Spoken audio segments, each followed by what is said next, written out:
Përshëndetje të gjithëve. Sot në kuzhinën time do përgatisim një bukëmisri shumë të veçantë, të pasur në shije dhe aroma, është e mbushur me presh, ullinj dhe domate të thata në vaj ulliri. Një recetë e thjeshtë, plot shije që ja vlen ta provoni. Eja ta përgatisim së bashku. Në fillim ndajmë në pjesë të vogla 2 presha, i ndajmë në fillim në 4 pjesë, dhe më pas mundohemi t'i grim sa më imët. Preshin e grirë do t'a vendosim në një tigan, duke i shtuar pak vaj ulliri dhe direkt në zjarr për t'i bërë një kaurdisje. Ndërkohë që preshi kaurdiset, unë do merrem me përgatitjen e ullinjve.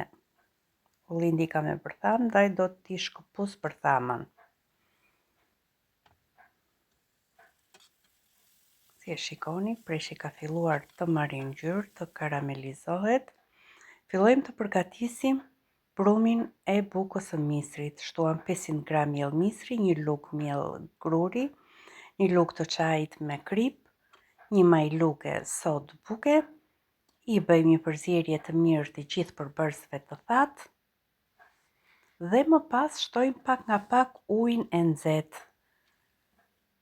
Për 500 gram miell, zakonisht diku te 700 ml ujë përdor. Megjithatë, unë në këtë enën e shkallëzuar kam 1 litër ujë dhe të shikojmë sa do na ngelet. Shumë gjëra në kuzhinë bëhen edhe me sy. Kjo është masa e brumit që unë dëshiroj. Shtojmë preshët e karamelizuar.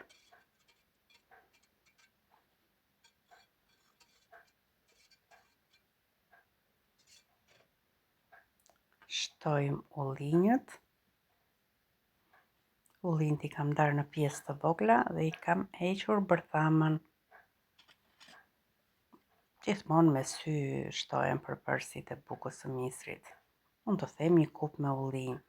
Ndërsa këtu kam domate qershi të thata dhe të ruajtura në vaj ulliri.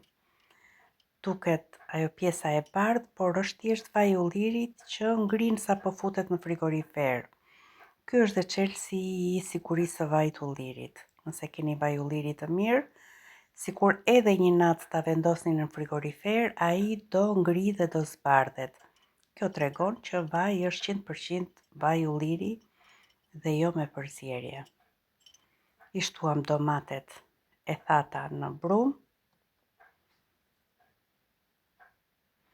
I bëm një përzierje të mirë, vetëm 5 minuta punë kërkon buka e misrit.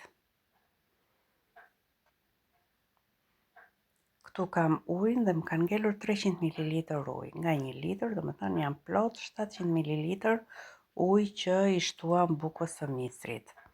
Masën e brumit e kemi gati, e vendosim në një tavë me letër fure.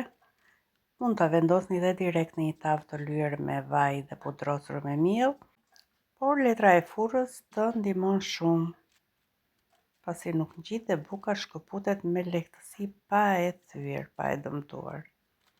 E niveloj mirë. Këto anë të letrës unë do t'i pres që mos të pengojnë pjekjen. Pasi e nivelua mirë, do t'i shtojmë vaj ulliri, do t'i shtoj në mënyrë të rregullt, pasi krijon edhe ndarjen buka sipas vajit ullirit. Po e ndaj në 4 ore me vaj ulliri dhe buka e misrit kështu do piqet 4 ore në furrë për 30 minuta në 250 gradë. Dhe shikoni sa e mirë që duket. Jo vetëm duket e bukur, por ka dhe një aromë të mrekullueshme. E largojmë nga letra dhe e kemi gati për të konsumuar. Mua më pëlqen shumë ta konsumoj me ajk të ëmbël dhe speca pikantë. Shpresoj që kjo recetë ju ketë pëlqyer dhe t'ju frymëzoj ta provoni edhe ju në shtëpi. Mos harroni të bëni like, koment dhe të abonoheni për më shumë receta të shijshme. Me dashuri nga kuzhina ime.